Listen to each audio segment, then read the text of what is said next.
and welcome to Watch for Crappens, a podcast about all that crap on Bravo that we just love to talk about. I'm Ben Mandelker, and joining me today is the one, the only, the burpee, Mr. Ronnie Karam. I'm so sorry. Did you hear that? Yeah, that's why I laughed. I had my microphone muted. I did what you told me to do to mute my damn microphone. Oh, how embarrassing. Okay, start over. So unlike you. It was so no. That was start over. No, I want the burp. I want the burp. I want the burp. I loved it. As someone who was very burp forward in his life, I was so happy that you burped. No, I don't even burp. I don't want people to know I burp or fuss. I don't do either of those things, or poop either. I'm a perfect person. Well, then if we start over here every once in a while. If we start over, you're in charge of downloading this video and giving it to sweet Christina. No, go ahead. Just move forward. Whatever. All right. Well, everyone, welcome to the show. We're starting the week up on a real fun note here. We are talking Potomac today. By the way, please join us over at patreon.com/watchforcrappens. That's where we get there's a lot of fun stuff over there. We do weekly bonus episodes, and we are covering Below Deck Sailing there for the moment. So go check out our recaps over there. And also there's our video. You can see both of us. We're in our fall colors today, earth tones. Ronnie has finally chilly in LA. I'm freezing to death over here. I've got my first hoodie of the year on my head. I look like I'm in Star Wars. I'm in Star Wars, the podcasters. Yeah, we have to also give it a shout out to Ceci from the Bravo Docket, who tied the knot this weekend. So yes, congratulations. Huge woos to Cess. Nailed it. Nailed the hot one with the job. Couldn't ask for anything more for a great person. Also, for her wedding present, go listen to their show. Give them some subscribes and likes and downloads, etc. Yeah. The Bravo Docket. Yes, and I'm going to be going on a show called The Sarah Fraser Show. So everyone go check that out. I'm sure it's going up this week, but I probably should promote that after I've recorded it, so I have a better timetable for you all. But that's something to think about for this week, which is very exciting. Okay, great. So let's get into it. Real Housewives of Potomac, episode 2 of season 9, Double Trouble. I have to say, very emotionally involved in this episode. And I was like, this episode was better than anything we saw last year. I fully believe that Potomac is back. Now, I love making a big proclamation these days. I don't know what it is. I'm in my proclamation era, but I'm feeling really strongly about it. Well, that's good. Yeah. So let's start. We are at Giselle's Hatitude Party. They've just confronted Mia about being a bad mother by bringing basically all of her shit on camera about the kids, right? Is that why she's a bad mother? And so she has gone to the bathroom like they're completely wrong. I think that who does that? Like attack somebody about being a bad mother at a hat party? I mean, maybe not the best place to do it. I will say, I don't know that I'm not going to call her a bad mother. I'm not going to ever say that. But I do think that she shouldn't be bringing all this shit on. It's so fucked up. Especially this. I don't even think they were talking about the DNA test, but I think if they were talking about let's take a DNA test for our kid and put it on TV, I don't love that. And it makes me feel weird somewhat agreeing with Giselle, but then I have to remember Giselle's just being evil for sport and tearing this girl down, and Mia deserves to live her happiest life too. So you know what? I really don't know how I feel. I feel like it's very messy, and I feel like it is careless as a parent to bring these very sensitive issues onto a national platform, because it could be dicey for the kid. But also I'm not a parent, so what do I know? But either way, Mia is. I think the damage mostly is what the parents hear, right? Because it's the parents judging in the carpool line or whatnot. Because everyone says, "Oh my God, these things happen and the kids are tortured at school." And part of me is like, "Well, are the kids watching The Real Housewives?" I mean, and then that cracks me up because I would have been that kid to be watching The Real Housewives and just going into the school because even adults are really influenced by what we watch on TV, and a lot of times people will start watching Housewives, and you know that they've gotten really into it because you'll be like, oh, hey, you parked a little bit over the line. They'll be, oh, really?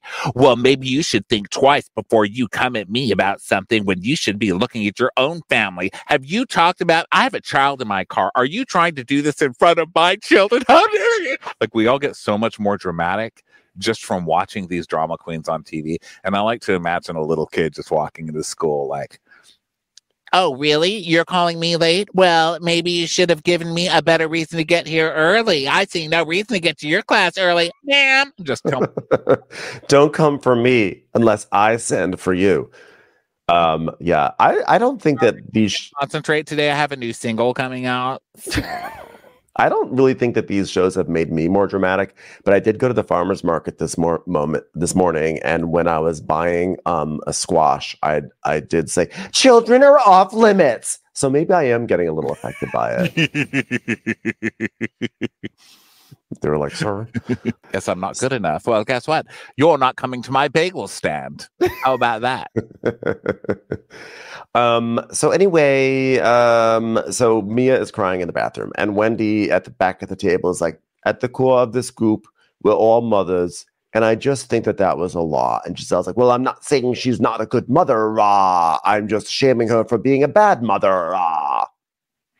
And yeah, Karen's like, oh, that wasn't my intention at all. Did I call someone a bad mother? I was just trying to get you to forget that I drove drunk. Oh, damn it. Did I just say that? I hope I didn't remind you. Me is a terrible mother. Yeah, and so Giselle's basically like, when Gordon went to TMZ, it was clear that he was angry and hurt, and I think that G was like that because she has a new guy in her life, and we see like TMZ articles and stuff, and Wendy's telling us like, well, he could be hurt all he wanted. From what I remembered, he spent all of their money in possibly illegal ways and got kicked out of the family business and then yelled at her a lot and disrespected her. So I don't really think that I'm too worried about what fucking Gordon is thinking on TMZ. I'm not concerned either. Leave it up to Giselle to be feeling for the most terrible man, Well, right. Not the most terrible man, but a kind of terrible man. So then Mia's telling us, this is what Karen likes to do. She likes to deflect, but to be questioning me about whether or not I was protecting the kids, it's disheartening, and it hurts. That's like an avenue that I don't want anyone to ever be able to question my babies, okay? My babies, they're good. They're good. I'm like, yeah, but, it's like this poor kid, if it winds up that G is the dad, then this is just like out there on permanent record, and it'll get back to the kid. It'll maybe create like a sense of doubt and confusion. I'm like, you know what, Mia? I'm sorry. This was sloppy of you. I'll just say it. I have no problem judging parents. Okay. It's like, don't judge me. Kids are off limit. Don't judge me as a parent. Guess what? I'm judging. And I guess what? I am really guilty of sloppiness. I get to judge you as a parent. Guess why? I pay property taxes, and those property taxes pay for your school. So I am the village that's raising your child. So guess what? The village has a say. If you want to take the village's money, then the village has a say. Okay. You know what? For every person who comes up to me and says, so you and Dom don't want to have kids ever, I get to say, so you don't want your child to have a healthy childhood ever? Yeah. If it so warrants, I get to fucking say whatever I want to. Also, I love that they keep they're like, Mia, how could you talk about getting a DNA test on TV? And then it cuts to her kid like on a bouncy ball, hopping around in a dinosaur head, like the happiest child ever. They're like, Mia, don't you think this might affect your kid? And then it's him just flying in the air with a little balloon, like, I am the happiest little boy that's ever lived. Yeah. They're like, can we just get 900 shots of this kid looking as happy as possible? So at some point in the season, we could just cut to him sobbing on a curb somewhere. Because it's basically what's going to happen. So Giselle's like, okay, I know they are not here. So let's move on with the attitude situation because we have a lot of prop humor to get through this afternoon. So she resumes the doling out of the hats, which is thankfully swift and It does not take 10 minutes of our time. So Giselle first approaches Wendy and says, our relationship has been in the bucket, and I'd like for us to get to a better place. So let's get together tomorrow so we can, try to do that. And in the meantime, I'm going to give you a bucket hat to represent our relationship. And Ashley's like, very trendy, and I know because I own a fashion line. And Wendy's like, well, my name is Wendy, and I'm the best of all girls at the table, and everybody wants to fill up my breasts. And she shows off Happy and Ness. And then Giselle's like, no. No, they don't. So then there's another hat. It's called the Queen, and of course Giselle gives that to herself. And then she just sort of is like, for everyone else, she was like, you all are new and are not cast members, and we don't know which one of you is going to be a friend of and which one's going to be a cast member. So you're all going to get a derby hat because welcome to the derby. So then Mia comes back sniffling. And Carol's like, I'm glad Mia's back. Mia's back, everybody. Let's all talk about what a wonderful mother Mia is. Mia, is there a pole for you to hang from while we compliment you? You're a good mama, Mia. So Giselle is like, Mia, I'm happy that you came back. I'm sorry, I definitely did not want you to cry and run out of here. I do not think that you're a bad mother, just a bad person. And Karen's like, oh, yes, me too. I've seen you with your kids. I've seen you with your kids, and you're wonderful with them. And they seem very happy. Last time I saw your son, he was speeding by on top of a real-life Tonka truck with a dinosaur head on. He looked very, very happy. It was very, very... Are you saying the Tonka truck was dangerous? Do not come for my children. Is someone here talking about Tonky B? No, get out of our show, lady from Chimp Crazy. So, have you seen Lady from Chimp Crazy, Tanya? Have you seen her Instagram? She started an Instagram. I need to go follow it. I have not seen it. It's her. She's like, well, here I am. I'm here on Instagram. You told me you wanted me to come here, so I'm here. So hi, everybody. I don't know what I'm supposed to do on here, but it's really me. So if you think it's someone different, it's not. It's me from Chimp Crazy. So if you want to know anything, just ask me some questions. My husbands are going to dinner right now. We're going to have some dinner. And okay, well, I guess I'll talk to you later then. I have not seen this Instagram, but I just know that was like not just 100% accurate. That was like 150% accurate. I just visualized the whole thing from like a low angle, sort of shaking. Yeah. Yeah. I love her. I love her so much. I'm going to a costume party and we have to dress up, which I'm horrified. I hate doing that. And I really want to do her. I want to be her, but I don't have the energy. It's a lot. It's a lot to do that. I just got tired even thinking about that Instagram. I'm like, that's so tiring. Well, anyway, Mia, I think you're a great mother. Look me in the eyes. Look me in the eyes, Mia. And I'm going to say, okay, you have to put your head diagonally. There you go. Now you're looking at me in the eyes. There you go.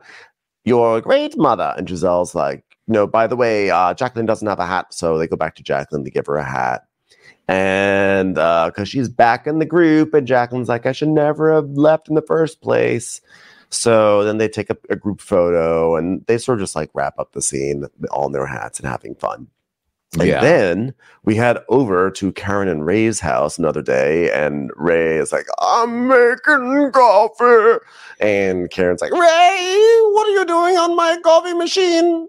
Does it have a crank? No, it uses electricity, Ray. Do you understand the concept of electricity? I'm not sure, Karen.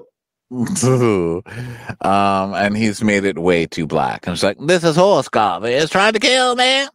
So then we go over to Mia's, and Jeremiah and Lulu, literally Jeremiah and Juju, the happiest children in the world, eating popsicles so happily. They're so sweet. Yeah, they really are. And Mia's like, I love you. I'm so proud of you guys. I'm so proud of both of you. Are you ready for summer? Can I get a high five? Do mothers do that? Give me a high five. Good job. And then we have Giselle arriving at a restaurant. And this is going to be her and Wendy. So she gets there. Wendy joins. Wendy's like in a full on look, like big shoulders and everything. And she's like, I smell gas. And she's like, I don't smell gas. Ah. And she's like, well, no, I smell gas, not like car gas, but like fart gas. You don't smell the gas? She's like, it's the no. look on Giselle's face. Okay. It's always like that. You just haven't been paying attention. I love this. Wendy comes to like, where are they? Like an oddball pain or something. And she comes in. Probably.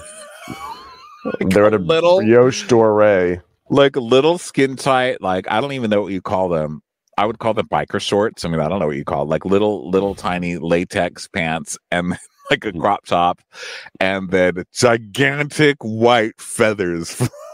Like, ma'am, you're here for like a packaged croissant. I know. Like, ma'am, your chicken club has just been microwaved, and here it is. Yeah, ma'am, this is a Wendy's. And so Giselle does that thing where she's like, hold, please. I'm looking at my phone. And so she just does a little swiping. And so Wendy's like, okay, well, I guess I will do my makeup. So she starts beating her face while Giselle does her phone. I'm like, okay, you two, we get it. But here you are. So let's gonna move on. Okay. So Wendy is saying that this is a big deal because Giselle is the one has invited her to lunch, and Giselle is the same person who refused to have any touching. And we see a flashback to Karen's New Beginnings party where Giselle's like, no, thank you. No, thank you. No touching. No touching. No, thank you. So now they are going to, like talk things over and everything. So they order some food, and Giselle's like, so Wendy, I'm not coming to this conversation with any isms or any nothing. I just feel like whatever you feel, I want to listen to, and hopefully it will be reciprocated. I love that. I'm not coming here with any isms. Okay. That's succinct way to get it. Now, listen, I'm not here to accuse you of botulism, hedonism, or bitchism. That's not why we're here. We're here to eat. Hold on, I have a text. I have a textism. Hold on, please. Hold on. I am someone who enjoys altruism. Oh, whoops, that was an ism. Apologies. Can I get my croissant rolled over here, or are we engaging in ableism? So I can't think of ism words right now. That's really? It. I think it's funny. I would have loved to have done this. I would have loved to have done this for 5 minutes, come up with ways to wedge in isms into this. Well, I would call you an old fuddy-duddy, but I don't want to engage in ageism. Thank you. Anyway, to restism. Hold on, I'm getting a call from the mechanic. It looks like I've got an update about my geoprism. Does that count as an ism?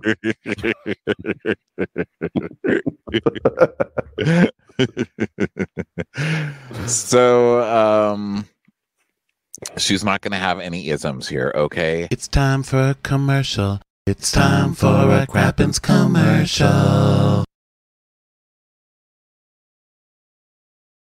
So then the server breaks in, and so they have to order and stuff. And he interrupts quite a bit in this scene. He really does. This server just wants a way out. I mean, what do you think is going to happen? You're going to get discovered and then get put on Real Housewives of Potomac as what? Like a everyday waiter? What are you going for here? That's what you call opportunism. So, by the way, they order oysters. If a restaurant smells like farts, I'm not going to order the oysters. I'm telling you that right now. Those are two concepts that are not good together. Yeah. So yeah, he's like, well, we have oysters from 2 different places, actually. So one from Maine and one from local. One from Maine and one from the party city down the block. Yeah, I know. I need more specific than local. I don't need like. Is it from the reflecting pool? How awkward. I don't need DNA. I was going to say DNA coordinates. What am I trying to say? I don't need coordinates. Exactly. I don't need a DNA mapping. I will not eat this until I know who's fathered me as child. Thank you. Oh my goodness, it's the oyster. I am sex with an oyster, it's true. So they are eating these oysters in the farty restaurant. And Giselle's like, well, there is no room for friendship when you talk to somebody in a demeaning way. That's all I'm saying. And Well, Wendy's because she did this because they get the oysters, and Giselle takes her oyster out and starts fork and kniving the oyster on the plate. Right? Is that what she was doing? And Wendy's I don't know what. Yeah. Wendy goes, no, why are you eating it like that? That's not how you're supposed to do it. You're supposed to shuck it and then she goes, Wendy, it is not a good way to start a friendship by demeaning someone. I'm like, well, you're scolding her. Is that a good way? I don't think it was about the oysters. I love to think it was about the oysters because I think that before the oysters arrived, Giselle was saying how, Wendy, when we're fine, when you're fine, everything's fine. But when you're angry, it's like you're really condescending. And so I think she was just picking up saying like, yeah, like being condescending. I love the idea that she was like really touchy about No, she does. She does in a minute. So then the waiter comes and brings the oysters, and Giselle, it's right here in our notes. Giselle picks up an oyster and uses the tiny fork to stab the inside and bring it into her mouth. And Wendy stares at her and says, why are you eating it like that? You're supposed to shuck it. And she says, don't do that. A lot of times it doesn't come out of the neck. And she's like, so you eat it like that? She goes, there's no room for a friendship when you talk to somebody in a demeaning way. That's all I'm saying. So I think it was the oyster. Don't judge me about my oyster. I felt like my memory of this very important scene is that she was eating the oyster strangely. Wendy was laughing like, what the fuck are you doing? And Giselle's like, I have to do it this way because sometimes they don't shuck it properly, whatever the dialogue is here. And then it's like, amusing moment. Now let's get back to what we were saying before. But I was like, wow, this really I don't know. About, we'll have to go back and look at the tail of the tape to see if Giselle was having a direct reaction to Wendy's oyster criticism or not. Either way, both are entertaining. And we will find out. Not anymore. We'll find the answer to this very pressing dilemma. We just sucked all the entertainment out of that one. We're like, wow, let's take an entertaining show and just suck it dry of all of that. So Wendy's like, I can receive that, but however, it's unfair to police how we respond to things, especially when someone came knocking at your door. And we see flashbacks of Ashley and Giselle trying to stir up drama about Eddie and extramarital affairs. Right. And they were totally in the wrong, right? They were absolutely 100% in the wrong. But, she uses the analogy, especially when you're not the person that comes to the door. Now, listen, people come to the door. I don't want to talk to you. I had a neighbor who came up here the other day, like, I need a signature about this one-way street situation. I wanted to kick him down the hill, and I could have. I could have been like, you're fucking with me when I'm very busy, sir. I told you I was busy. Get the fuck out of here. You idiot. You fucking pasty ass. You literally look like a wet cracker. You look like a cracker that's been dipped in chowder. Okay? Get off of my fucking lawn. Stop making him delicious. I know, right? You look like a cracker that's been dipped in a fresh chowder on a cold night when all you want is a bowl of warm soup. But I could have yelled. I could have been really rude because he was taking my time by being an idiot. Okay? Like, we're not going to change the one way so that your daughter can get to work more easily, sir. It's dangerous. That we're not being a one way. Anyway, I could have told him, fuck you, sir, get off my lawn. But, I didn't. I was like, okay, hand it to me. I'll sign it. Just please, I got to go. I didn't hug him. I mean, I did give in to him, but I'm just saying, like, let's say this instead. A salesman comes to your door. You could just say, no, thank you. Or you could be like, get the fuck off my goddamn lawn. What the fuck do you think you're doing here, you idiot? This says no soliciting. What's the point? Just say no, thank you, and close the door, Yeah. Sometimes. Sorry, never mind. Go ahead. That's all. I just want chowder now, honestly. I'm in an odd place today. I just want chowder. I just had chowder on Friday. I literally had your analogy. I was putting little crackers into chowder. Yeah. So Giselle is like, no, I'm not trying to police how you respond to people. I just don't like it, which I feel like is that's a really good unassailable point. No, you can respond any way you want to. I just don't like the way you respond. That's it. And when she's like, oh, okay. Now you put it that way. In all fairness, I can say I don't like the way I feel. the way I feel like you sometimes try to alienate people. And then we see examples of that. And so Giselle's like, okay, I'm glad you brought that up, because if I don't like you, I don't want to speak to you. Then I will say to you, if I do have an issue moving forward, which I hopefully won't, but if I do, I will tell you what it is, which is one of the great housewives fallacies of all times. You know what? I'm so glad we solved this. And going forward, if you have an issue, just come to me about it. Yes, I will do that. Let's hope. Well, the thing here is that she's placating Wendy because she does not want to be sitting here with Wendy. So she's just going to get through this and get out of there. Because the fact is, Wendy's giving in too easily and just saying, okay, whatever you say that you'll change it, let's just do that.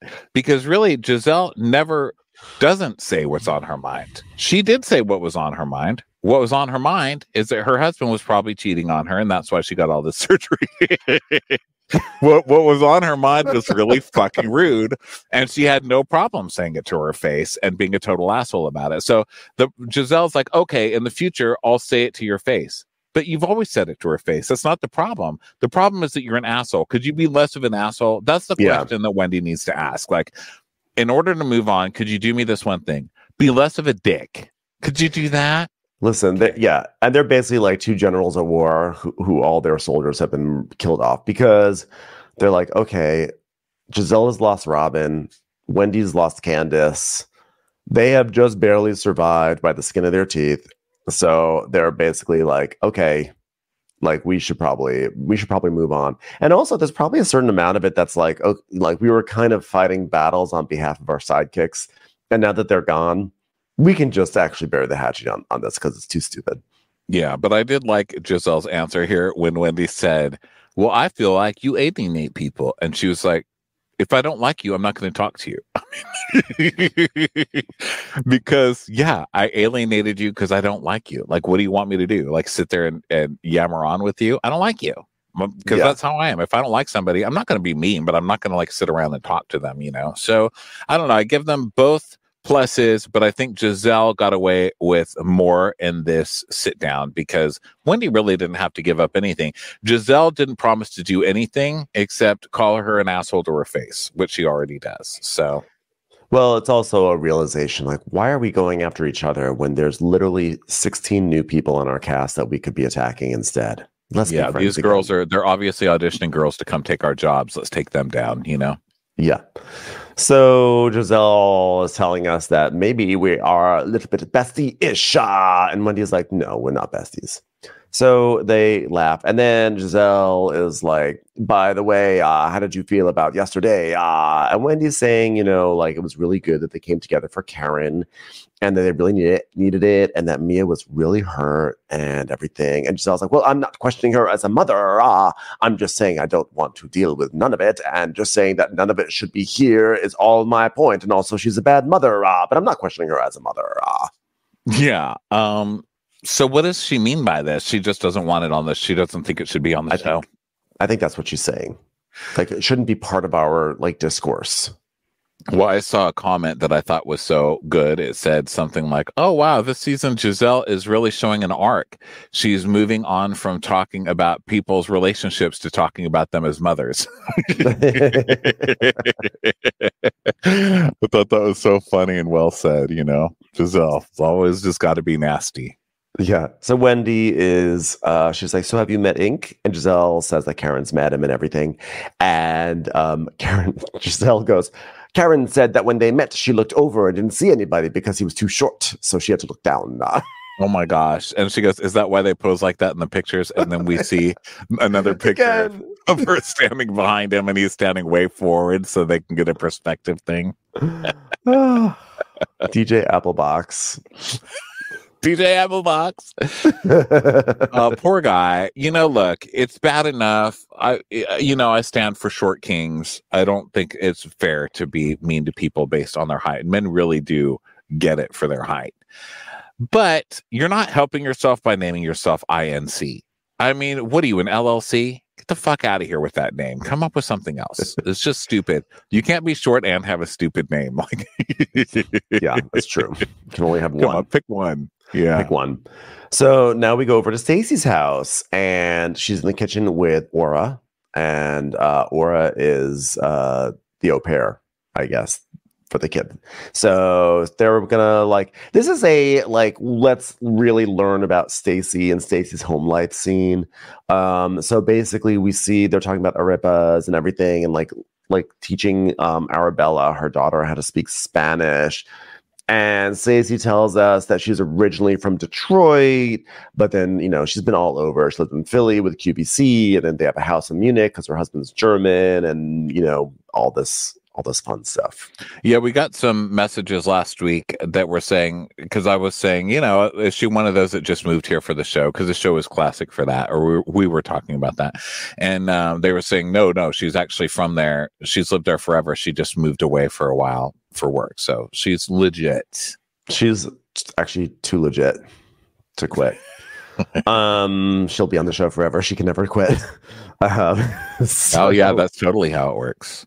Yeah. So anyway, she talks about how her husband's separated, but they're still trying to co-parent in a civilized way. So he actually lives in the house, and they have two houses, and they're like, you know, she tries to be like down in the DC place while he's home, and then when he's traveling, she goes up to the Potomac place, and they're just kind of trying to find that balance. And yeah, these two, I mean, wow, they are separated, and they live in the same house, and they're both dating other people in the same house. I mean, this is a modern ass family, that's for sure. Right. And it sounds like everything is fairly functional, and things have not gotten terrible yet, but they will, because she's on TV now in this capacity, and so it'll go downhill pretty soon, I imagine. But well, and also she's not telling her kid, which is another housewives thing. Yeah, I'm not going to tell her. I don't think it's the right time to tell her that we're separated. Yeah, I'm gonna wait for that. You're on television. You're on, and you know that there's that one little housewives watcher at school is like, well, guess what? Not only was your mother late to attitude, but she also is not even married to your father. So I don't even know what you're thinking here. You better back it up, bitch. You better clip. All right. Yeah. It will come out. Yeah. So then we go over to Karen's house, and Kierna comes over. Kierna is a new housewife. She got elevated to housewife role, and Kierna is very sweet. I'm still surprised that she's a full-fledged housewife. There's like a conspiracy theory in my mind that's like, after she got injured in that brawl, Bravo was like, quick, make her a housewife so she doesn't sue us. That's my theory. But, you know, I'm open to her being a good housewife, et cetera, et cetera. I'm just surprised. Considering her prior to the brawl, her biggest impact last season was that she had like diarrhea and was upset that Giselle was the only one who asked her about it. Yeah, well, I will say also in her favor, she is fabulously dressed and stuff. Yes. And she's showing way more personality now. She really is like watching a film. She's beautiful stuff. Like, she looks like professionally costumed. I mean, she looks freaking stunning. Gorgeous. So, yeah, I've got my hopes up, but we'll see. So Karen, and of course Karen is best friends with the newbie, because Karen is always just trying to suck the stem cells out of whatever baby cast member she can get her hands on. And you know, I'm your mentor. You just ran into a tree. So no. You need to get off from that shit. Okay, you're not teaching anybody shit. Kiara is the best type of friend to have. She's fiery, she's spicy, and the infinite GNA certainly pulled my heart. And we see flashbacks to all that and that whole mess. And Kiara's telling us that you know, out of all it, we just continue to build our friendship, and it's like grown naturally, and she's like my girl. And Karen, they're basically like saying cheers and everything. They have like a lemonade toast, and Karen is as evidence of how much Karen loves Kierna. Kierna calls her during the interview, and Karen's like, "Oh my goodness, Kierna's calling! Hi, girlfriend, how are you? Oh my goodness, it's so amazing that I get to be friends with such a young person. Hello." You know what's crazy? My phone is on Do Not Disturb, but when Kierna calls, it comes through. That's how close we are. That is how close I am with young Kierna. We're just best friends, tied at the hip, been friends forever. I close my eyes, I'm thinking of Kierna. I wake up, I'm thinking of Ray's farts. Actually, the second thing after that is, God, I wish Kierna was here to wave away Ray's farts. Always on my mind. And then I wonder if Kiana can make better coffee than Ray, because last time I checked, he made horse coffee. I don't even know what horse coffee is. Is it coffee that horses drink? Or is it coffee that horses make? Either way, Kiana probably makes a better cup.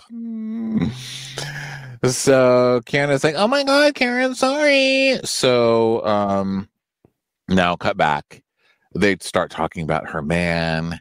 And we see a picture of her with her man, Greg, and they are working on their way to cohabitating. And she's like, you're going to live together? That is huge, girlfriend. Call me for the housewarming. I can't wait to have wine o'clock with you. Just me and you, girlfriend.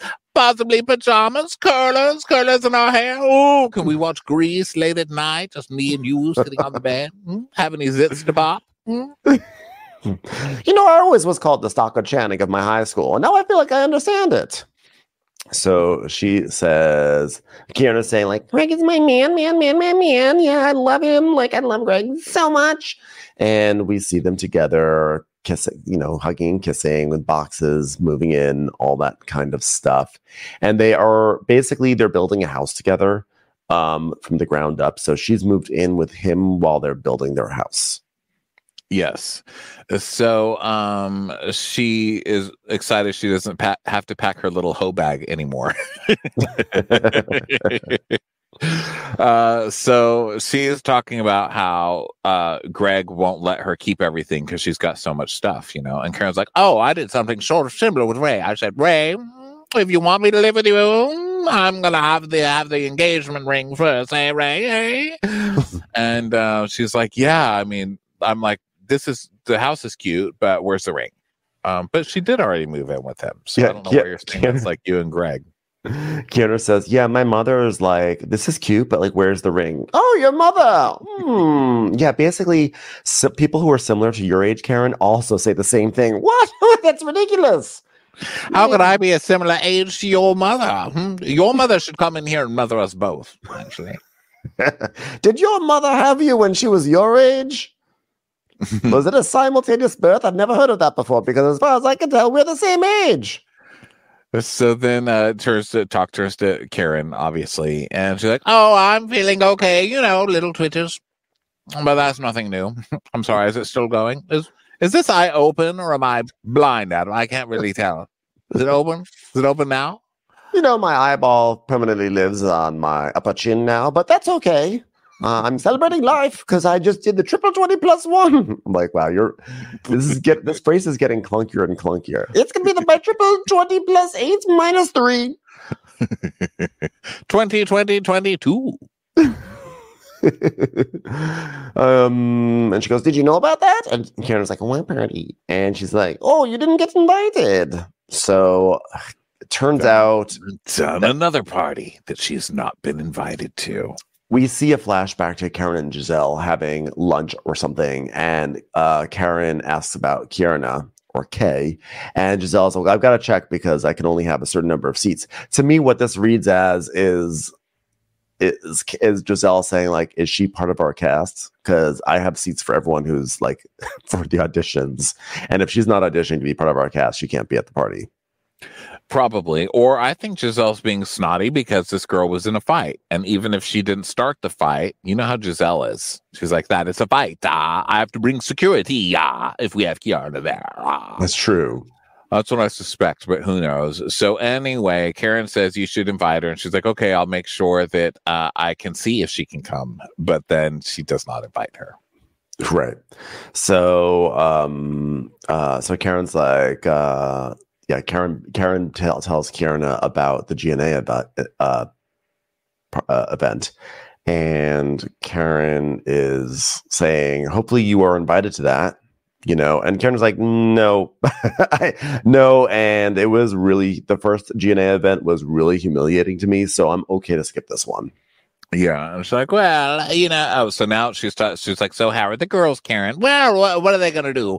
Give me an award every time I twitch? It's just a twitch. She's like, no, Karen, you were drunk and did they clobber you about your drunk driving or not? She's like, oh, the girls, they were great. But, right after the accident, in hindsight, it was probably a little soon for me because it didn't have the flavor of Inquisition. I said, if you're going to give me the flavor of Inquisition, could you also give me the flavor of a little grenadine to make it taste like an Inquisition temple, at least? Flavor of Inquisition, and there's lots of questions about the accident from B.N. Jacqueline. And I want to know who's the real bitch in my life. And this is going to be that moment, because if you fuck me over, it's deuces. I'm like, okay. Okay. You're the one who was drunk driving, so yes. Who are the real bitches in my life? Well, the most consistent from now on will probably be law enforcement. I'll tell you that. I know. Where is Shasha when why do we not have Shasha this season? This is like Shasha's moment to take a victory lap. Like, this is all Shasha has wanted for about 7 or 8 years now. Like, why do we not get to see her relishing in this moment? Cam, I heard you had some trouble driving. Karen, I know you can't drive your car anymore, so here's the hoverboard. Enjoy. We're going to have a sobriety party for Karen in my champagne room. Sa sa. Is that a pun? So I was just doing that the other day randomly to myself, walking around the Home Goods. I was like, oh, wow, I like this frame. Is that a pun? Where did it even come from? Is from a reunion, right? Didn't she? What did she? She said something in a reunion, and Karen said, I won't take that. She said, Karen, it's a pun. And Andy goes, actually, that's not a pun. And so she made another slam later, and then she goes, is that a pun? And he goes, nope, that's not a pun either.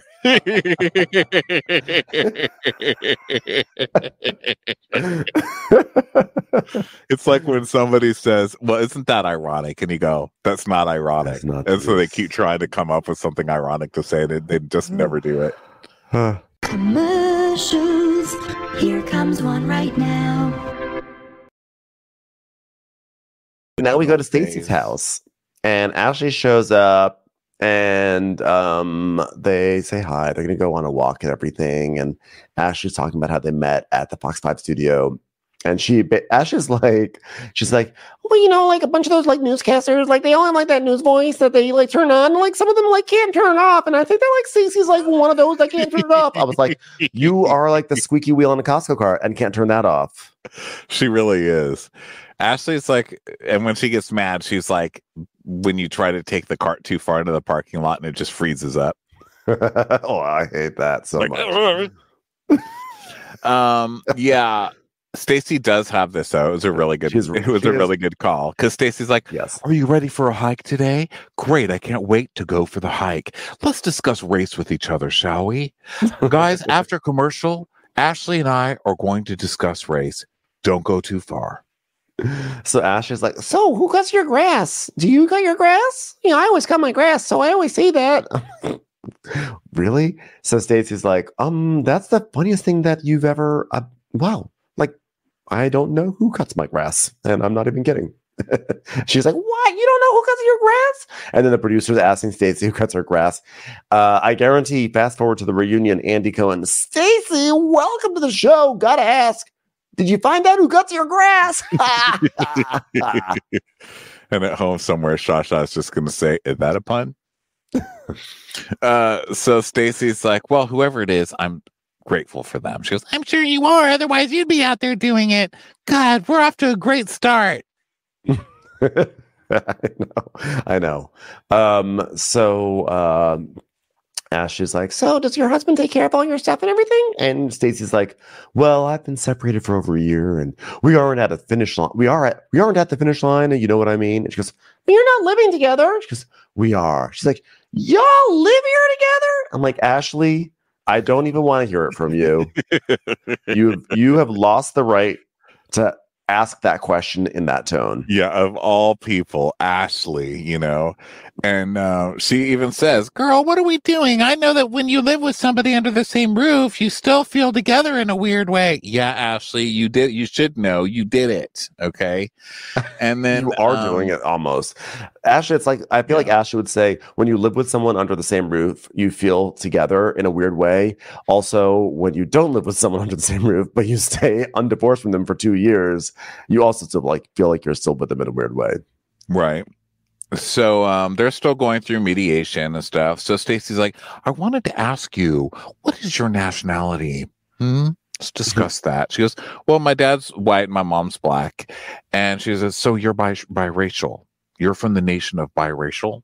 She's like, yes, I'm from biracial nation. And she goes, like my Arabella. And so Ashley's saying that she identifies as a black woman, and Stacy asks how she identifies the boys. You know, like, would she consider them black? Would she consider them biracial? Yeah, and I think she does consider them to be black, but because they're really light skinned and they maybe don't have certain features or different features, that like they're not really. I think what Ashley's basically saying is that like they don't necessarily see themselves as black or realize that they're black, and so they start talking about, wanting to have black, sort of presence for their kids. And in the case of Stacy, she wants, she's concerned that her daughter is going to be raised not around a lot of black women. So she won't have those experiences that she had growing up in Detroit. Yeah. And then she talks about her husband being German.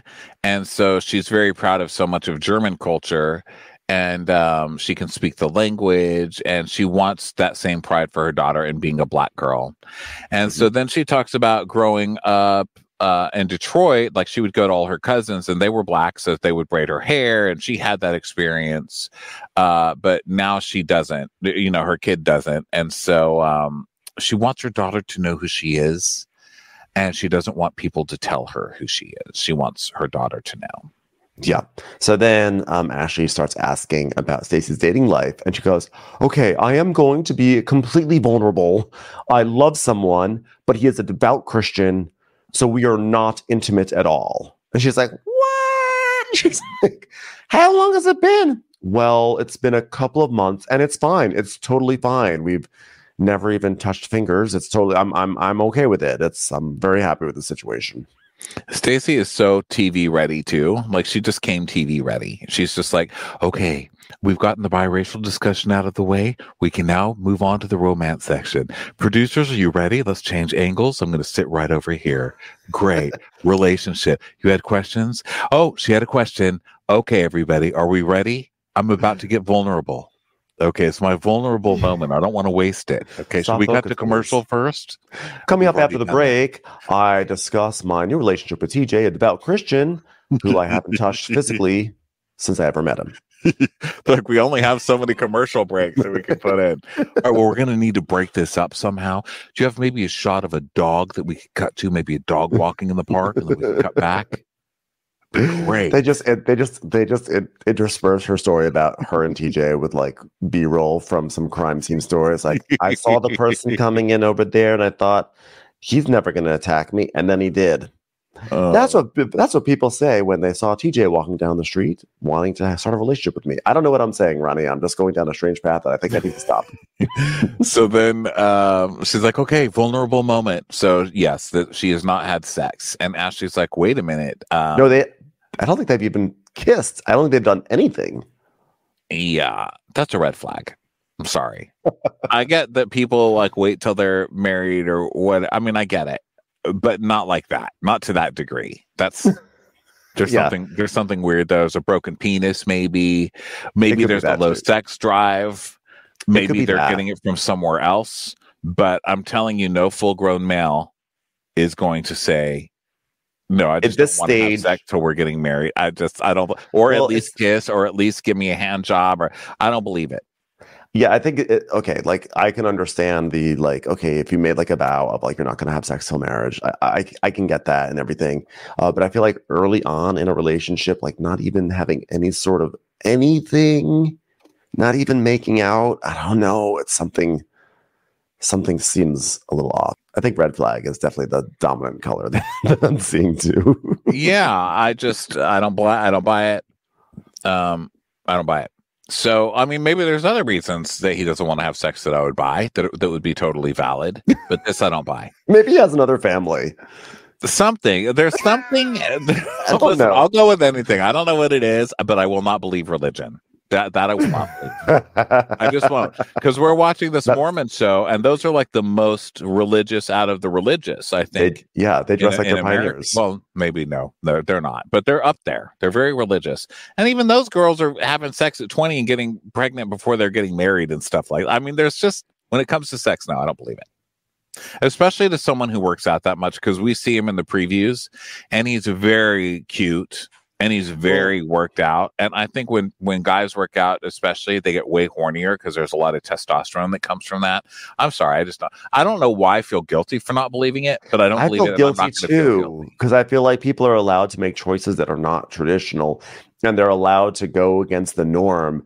And I actually applaud her for being like, this is the state of our relationship. And like every relationship goes differently, but it seems a little odd to me. And I know that there are also certain, religious, I was just watching, was it like Jewish Dating or whatever on Netflix, where someone was talking about how like she and her husband didn't physically touch until their wedding day. And it was like, but it was so great because when they finally touched, it was like this big buildup. And like, I can understand that, but I just feel like but they're not, to me, that's like, they're not modern dating. They're kind of like traditional dating. And so it's weird to old see school, old school, like old world kind of dating. And I feel like seeing people who are having modern dating, but with super old world approaches, it's like my brain doesn't know any other response except to be catty. Yeah, I mean, I just don't believe it. I grew up very religious, and I've never seen I've seen people saying things, and also maybe it's just something she's saying. Maybe it's something they're saying. I don't know. Who cares? We're belaboring it. Let's move on. So then, your life, girl. So Ashley's like, do you want to marry him? So Stacy says that they met at his audition to become a host at QVC, and it was a genuine friendship. And then after 6 months, they both couldn't deny they wanted to be a part of each other's lives. And then we see them standing in front of one of the most basic sets you can, which is in front of the butterfly wing wall, Oh, yeah. Truly the worst. Butterfly wings, I think why is it that that's the only thing that doesn't get vandalized? We're the graffiti artists when you meet them. I'm like resentful of real butterflies now. I'm like, do you have to be at every event? Like, I'm so sick of it. Like, what I do? Well, sorry, trying to pollinate a flower over here. I also think what's so funny about the butterfly wing thing is how it just so shamelessly works. It's like, we need more visitors to our store. I'm going to paint some wings. I'm going to paint some angel wings on our wall. And everyone's like, gotta take a photo. Guys, it's angel wings on a wall. Gotta take a photo with it. Sorry. Oh my God, we went viral. I need people to imagine what it would be like if I were an actual angel. Sorry, guys. I can't help it. I gotta take the photo. So Ashley is like, she hasn't had a new dick in 17 years and she's not seizing that pogo stick? Come on. So she goes, Ashley's like, but then what do you do? Which is also kind of funny. Like, what could you possibly do other than have sex? And so Stacy's like, well, we have a lot of fun. We go to church. Really? I mean, do not marry this person. Okay. She goes, we work out. Going to church should not be the top of your list of things that you do. Okay. Yeah. Yeah, it's it'll be a fascinating relationship to see unfold. Especially because she's kind of a sinner just for coming on to this show, don't you think? I don't think that you can be a real housewife without being a sinner. I mean, your job is to come on here and be messy and nasty and start fights with people. So I don't know. Yeah, it's not going to work out well. I'll tell you that right now. So now we go to Giselle. Thank God. Right? Thank God. When I watched it, I was like, Stacy, you are what we need. I need to watch a demise. That's what we need. That's what the housewives are. Watching happy people become miserable over time. And I think this is a great starting point. So, yeah, you've started at a really great high point, and we're just going to watch that. Because there's no way this is working out. It'll be like watching the Winter Olympics. A lot of people going downhill. Yeah. So now we go to Giselle's home, and Karen arrives. A car drops her off. It says Karen's car service, and so she comes in, and Giselle's making cookies, which is an ongoing thing between the two of them since season 1. There's a lot of issues. Season 1 was very preoccupied with the cookies and a cookie competition that we never actually saw, but we have a nice callback to that right now with the cookies. So Giselle comes over. Wait, is that true? Karen comes over to Giselle. Oh, Karen comes over. Yeah. So then they compliment each other, etc. Cookie stuff, and then Giselle's like, "Well, I was looking to see how you got here. Was it an Uber? Was it Ray? Because you had a driver. His name was Blue Eyes. Remember?" And you remember you can't actually drive yourself far because you got a DUI, America. DUI, like just use. Giselle will say anything to remind Karen and the audience that she cannot drive because she got a DUI.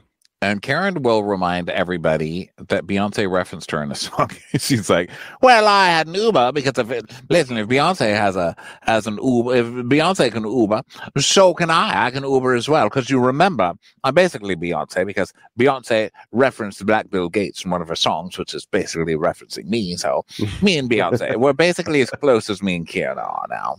You know, my girl, Cowboy Carter. I've been doing the do-si-do and the two-step. Ever since. I love you, B. I love you, girl."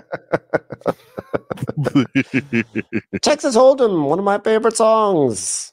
In this case, it refers to my driver's license being held. Well, or Texas Hold'em Up, which is basically what they did to me. I thought they were trying to arrest a tree. I said, "You can't arrest trees. These are national treasures." This ain't Texas, which is what I said to the officer when I stumbled out of my car. So,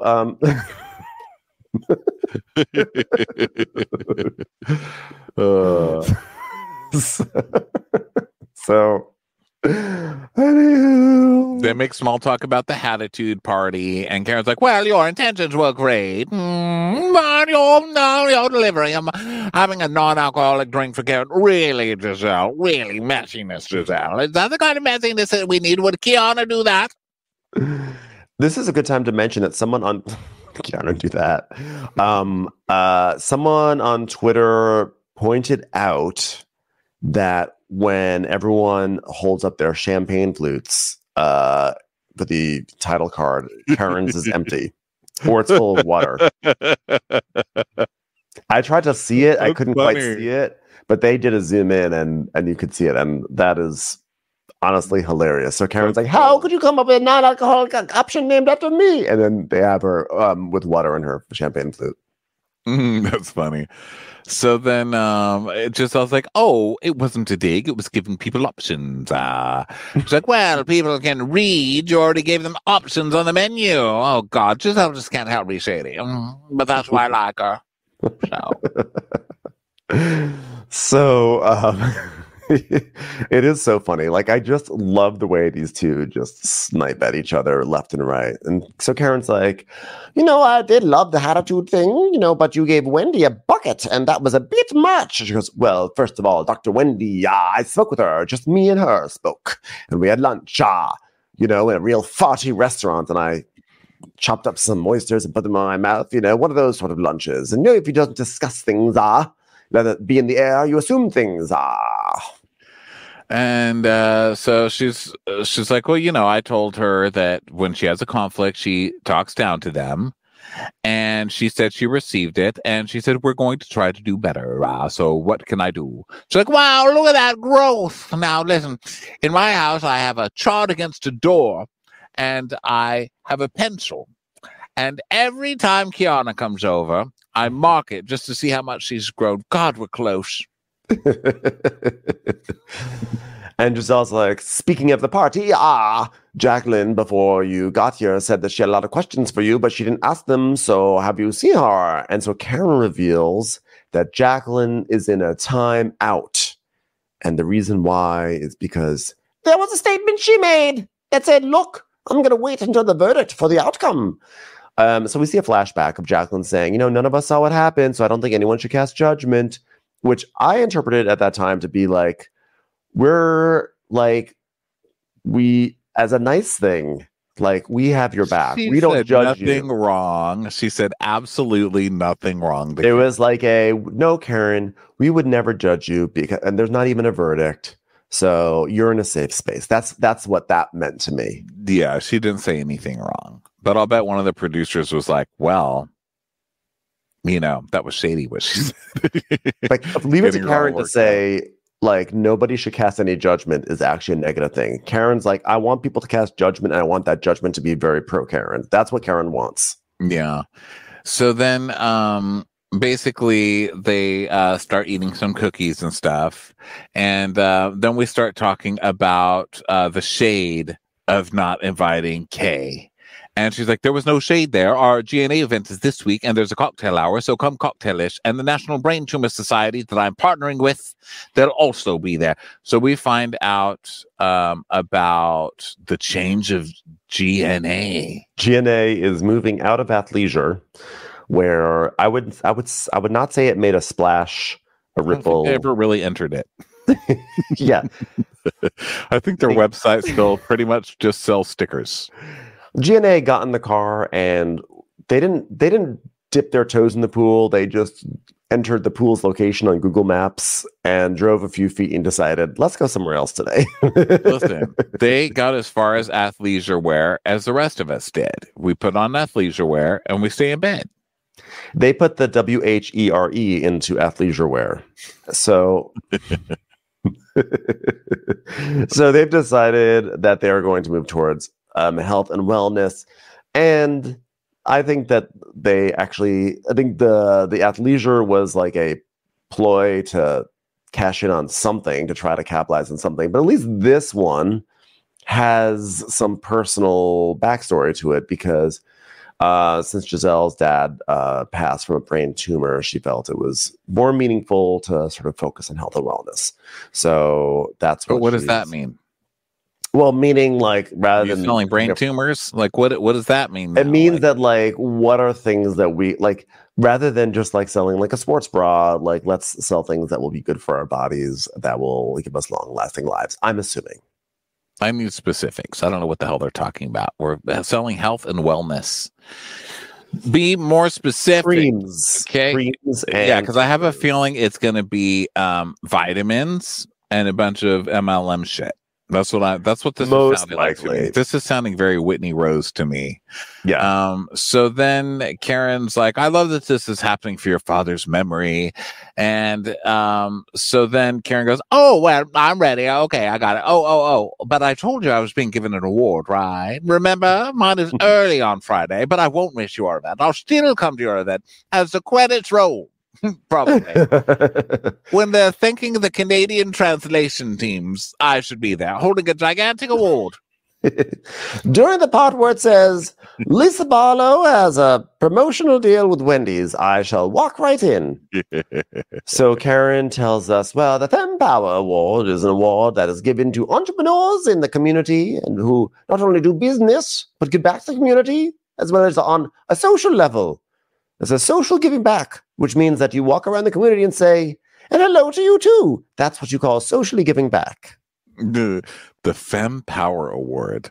What? It sounds like something that's given out at the Abbey. To give to entrepreneurs in the community. I'm sorry, what's your business again? The candles? These are people who do business. The perfumes? Come on. And get back on a social level. Come on. So if you have like a bake sale and say hello to someone, you're qualified.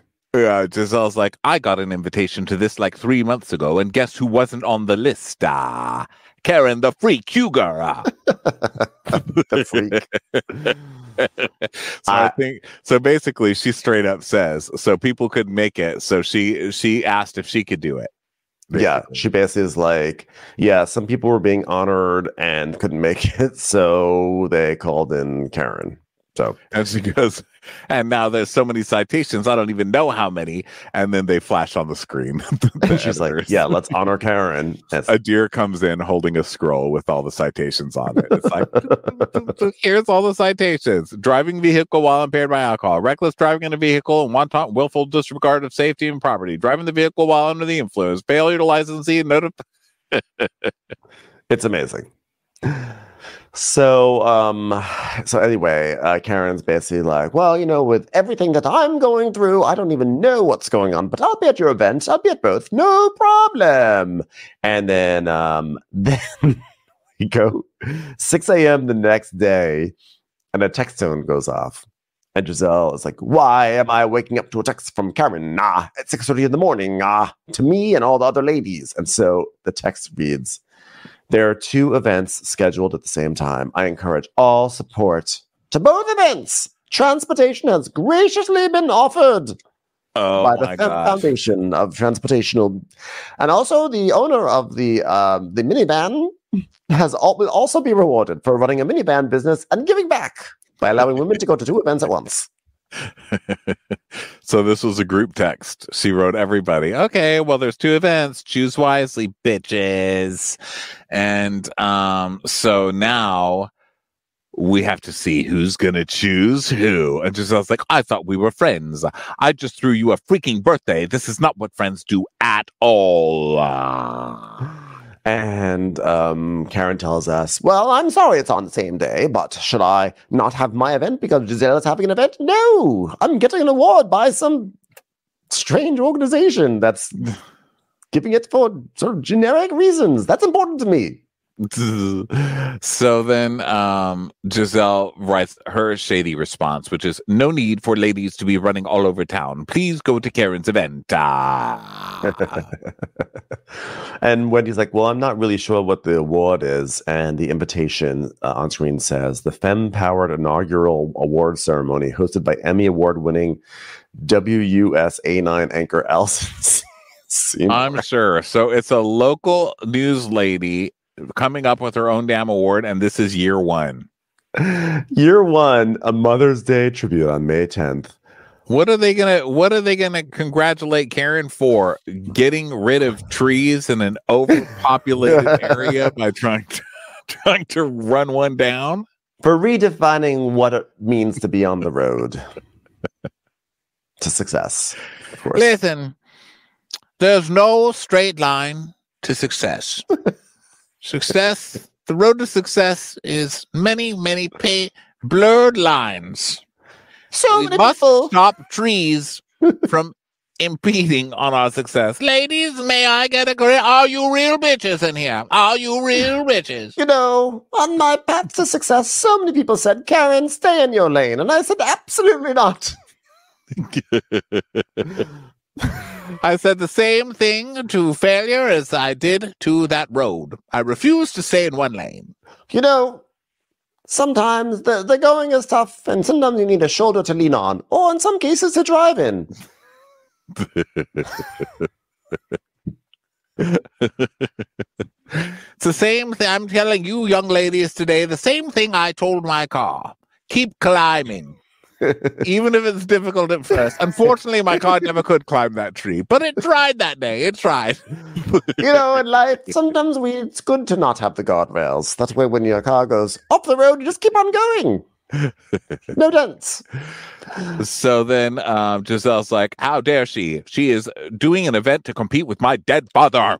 I will use her dead parents against her now, as she is now defaming my dead father. It's like, oh God, it's a battle of the passed away parents. I am going to give the award to Giselle. I think Giselle, her event was on the books first. It is in honor of her dad, regardless of whether it's an MLM or not. It is in honor of her dad.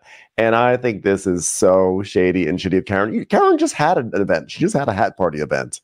So, yeah. But this is so classic them, which is why they always have to be on the show together. When everyone was saying fire Giselle, I was like, honestly, you can't, because Giselle and Karen, they're just too epic together.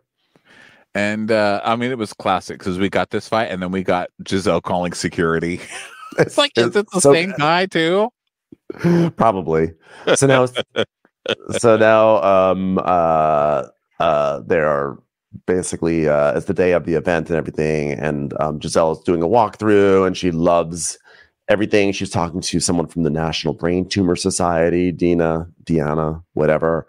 And Giselle's talking about how, she lost her dad. And really it was I didn't realize it was like a 12-day thing. Or if they had mentioned it, I had forgotten that basically he had a CAT scan and 12 days later he had died, which is really, that's traumatic.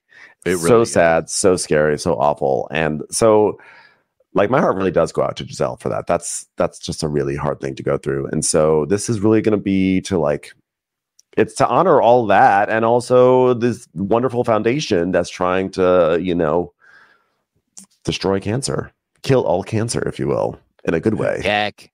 So then, Ashley comes and she loves the place and all that.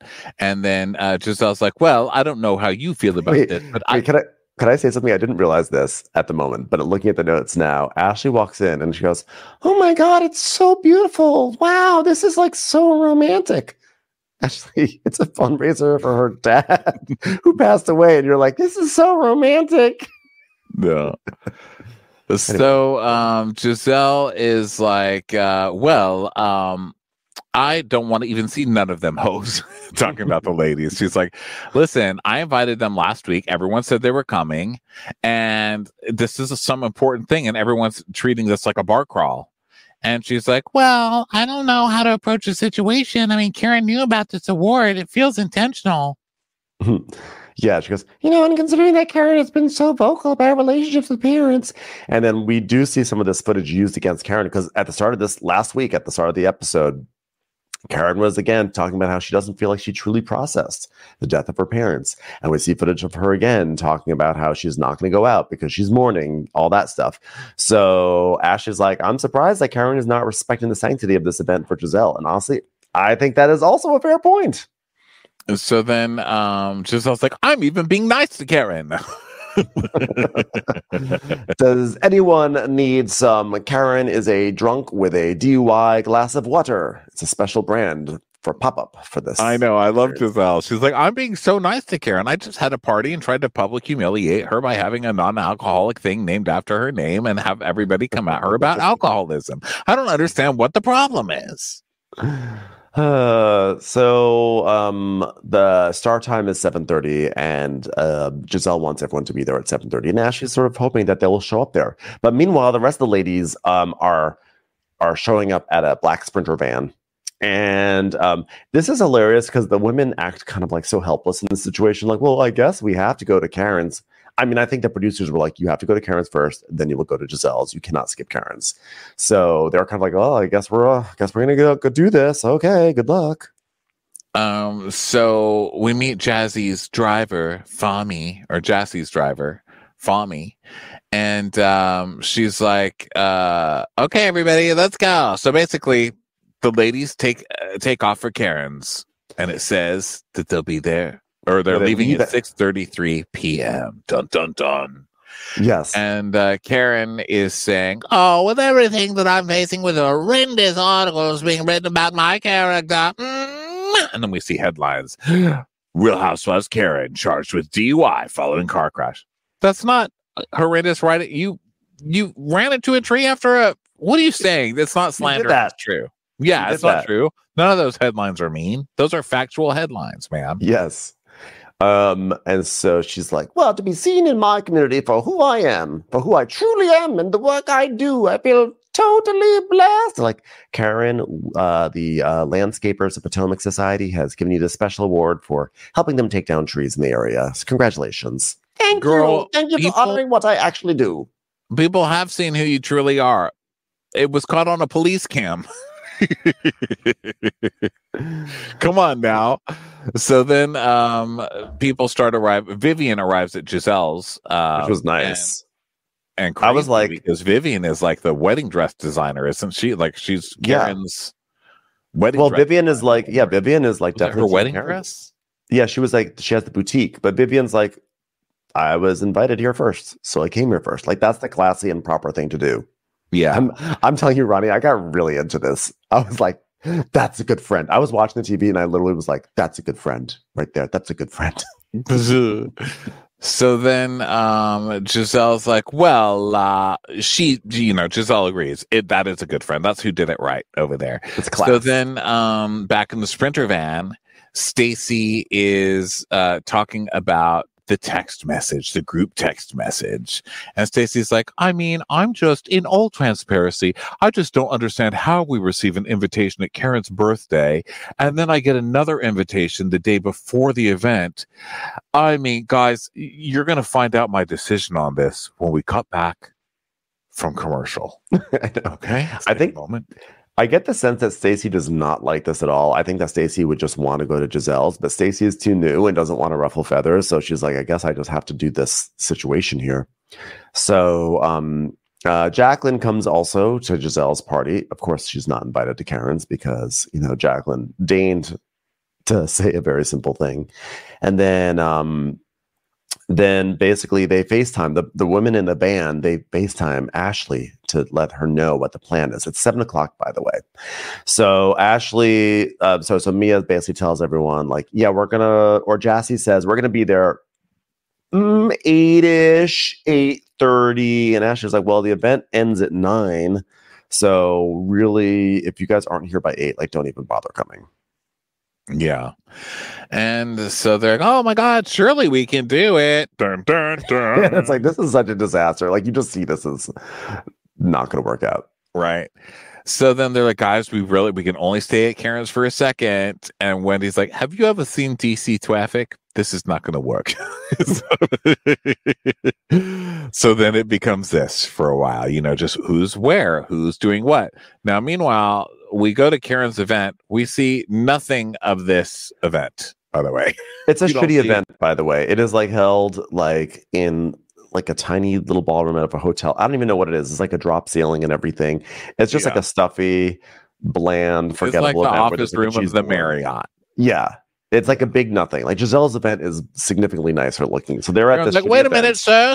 Were you on the invite list? It's your dad. He's like, I'm just here to check the printer. It's like taking stuff out of the printer, going back up to his room. My dad got an invite. So he's just staying at the Marriott. They're doing it in the office, the office center. Well, my parents actually are going to Baltimore for a wedding, I think, so it could happen. So anyway, Ashley tells Giselle, and Giselle's pissed. She's like, that is so rude, Ashley. That's so fucking rude, Ashley. Not rude, it's fucking rude, Ashley. She's like, I know. I'm your teammate. I don't want our cause to feel disrespected. We're in this together, Giselle. Yeah. So then after Karen does her thing, some of them are like, okay, well, I guess and Karen's like, well, obviously I'm more likable than Giselle. So all the girls chose to support me and they left her ass high and dry. I mean, that was not my objective, but the people have spoken. So listen to the people. No, not the ones saying, hear ye, be seated and all that. Those people don't listen to you, but the other ones, let's go. Let's do this. My real bitches, my ride or dies. Each one of them would die for me in a fire. Hugo soldiers. So then Karen, at the event, she of course is doing this bullshit thing where she's like, okay, now you all must make it to Giselle's event. You must, because this is about empowering both hosts, even if one is less popular than the other. Myself and them. So, is there anything I need to know? Have you talked to Giselle? Please empower her in whatever silliness she's doing over there. Sad, lonely people need your support. Get there. Poor Giselle. She has nothing. You'll be like a warm blanket to her. Please, and do take a photo of her receiving her award. Oh, she's not getting an award. She's just throwing something for herself. Oh, well, that's so lovely of her. Please empower her. So, Kieran is like, well, I'm not going to that. So I'll stay here. And Wendy is like, she didn't even get her award yet. So I'm not leaving. I want to see her get the award. I mean, is it going to come out of a chafer dish?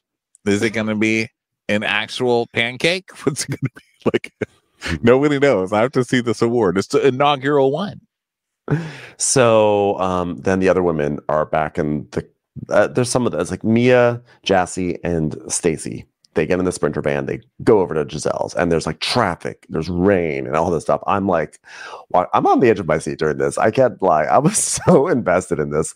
So Ashley is then thanking everyone for coming, and they make a whole speech. So there is kind of like a presentational moment. They talk about Giselle. Giselle talks to the audience, talks about how her dad passed away from brain cancer and the partnership with the National Brain Tumor Society.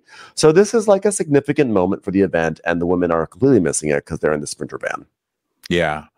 So then Mia's like, ask the driver what's the ETA, and he says 8, and Stacey's like, oh my gosh, okay, now ask the driver who he thinks Jeremiah's father is.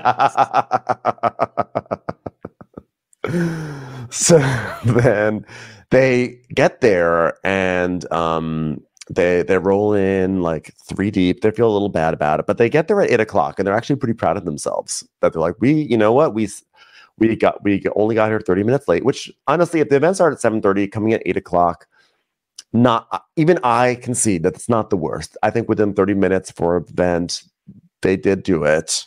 Not ideal, but they did do it.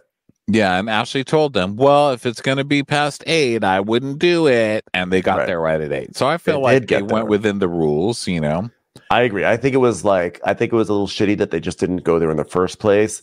But we saw them making a genuine effort to try to make both of their friends happy. And I think they were not egregiously late. So they get there 8. And so Giselle's talking to someone, taking a photo with like a fan. And then Giselle sees them walk in and she goes, oh, no, hold on 1 second. I'll be right back. And that poor gay was like, but this was going to go on my Instagram. So Giselle, I love that she's always got security to call. It's just so Giselle. Yeah. And that's how we she goes, well, she walks up to women and is like, no, get out. Ladies, the event is almost over. Please leave. Security. Yeah. William.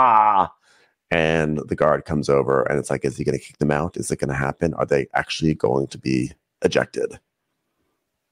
There you go. I don't think they will be. It's very Real Housewives of Atlanta when Nene wouldn't let anybody in that house because they were all late. And they had to fight in the driveway. Oh, yeah. But they were hours late. Or whatever. They were 3 hours late when that happened. Yeah, that's Candy, true. everyone showed up. Yeah. Yeah, I'm not saying this is the same. I'm just saying it recalled that memory for me. It's a fight, okay? Whoa. It's all coming out. Everyone, thanks so much for being here today. Super fun. And we got a whole slate of shows this week. So just, if you haven't subscribed, go subscribe on whatever platform you're using. Thanks for being here, and we'll catch you on the next one. Goodbye. Bye. Thank you. Love you. Goodbye. Bye. Security.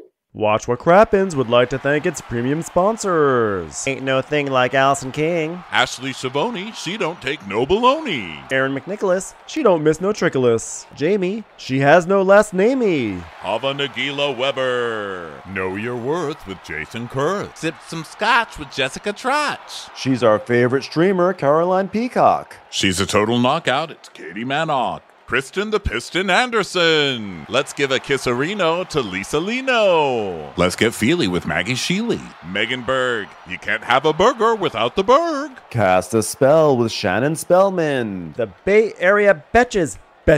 And our super premium sponsors. Somebody get us 10 cc's of Betsy MD. We're taking the gold with Brenda Silva. Let's get real with Caitlin O'Neill. Don't get salty with Christine Pepper. Can't have a meal without the Emily Sides. Nobody holds a candle to Jamie Kendall. We got our wish, it's Jen Plish. She's not harsh, she's Jill Hirsch. She's a little bit loony. Junie. My favorite Murdo, Karen McMurdo. We love him madly, it's Kyle Pod Shadley. Let's go on a bender with Lauren Fender. The incredible edible Matthews sisters. Give him hell, Miss Noel. Ring that bell for Rachel. She's the queen bee, it's Sarah Lemke. Shannon, out of a cannon, Anthony. Let's take off with Tamla Plain. She ain't no shrinking Violet Kuchar. We love you guys.